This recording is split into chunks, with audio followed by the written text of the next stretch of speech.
तर नमस्कार मित्रांनो, तुमचं स्वागत आहे आजच्या या नवीन व्लॉगमध्ये. तर या व्लॉगमध्ये आपण काय करणार आहे की सगळ्यांचे रिएक्शन घेणार आहे. कालच आपलं गणपती घरातलं विसर्जन झालं आणि सगळे आता सुट्टीवरनं परत क्लासला आलेत. आता त्यांचं आपण रिएक्शन घ्यायची की त्यांना गणपती विसर्जन केल्यानंतर कसं वाटतंय किंवा सुट्ट्यात त्यांनी काय काय केलं. तर चला. तर भावानं आता पहिला आपण जरा वेदांतकडे वेदांत असला अभ्यास केला. बोल की बाबा काय शे. तर बाबा तू गणपतीला काय काय गेलेस, काय विषय काय सांगू तुला मर्दा.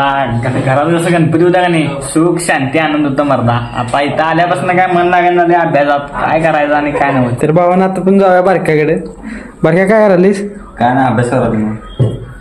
गणपतीला काय काय गेलेस तू 7 दिवस? तर भाऊ काय सांगायचं, 7 दिवस गणपती होतं, घरात जरा आनंद शोधत होता. आता गणपती गेल्यात, आता गमनावून झाले, अभ्यास होऊन येणार, काय सांगायचं. तर भावानं आता बारक्या झालो आपण जाऊया सोम शिंगेकडे.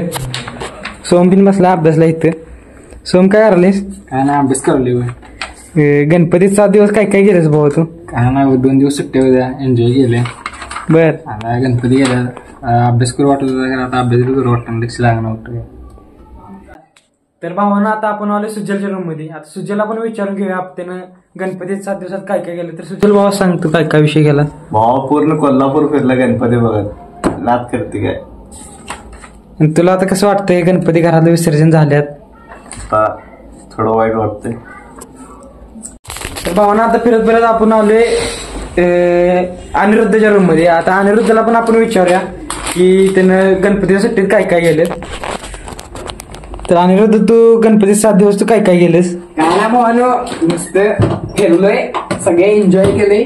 गणपती बाप्पाला डेकोरेशन वगैरे करायला मदत केली गणपतीमध्ये. आणि आता गणपती घरातलं विसर्जन झालं, तुला कसं वाटतंय? वाईट वाटते. बाकीचे गणपती माझ्या मित्रांच्या रूम मधले सगळे जे मित्र होते त्यांच्या घरातले गणपती गेलेत. माझ्या घरातला गणपती काय अनंत चतुर्थीपर्यंत असतोय, त्यामुळे मला भारी वाटते.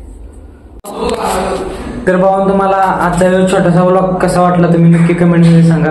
आणि तुम्हाला पण कसं वाटलं या गणपतीत ते तुम्ही खरंच कमेंट करून सांगा. आणि लाईक सबस्क्राईब करायला विसरू नका.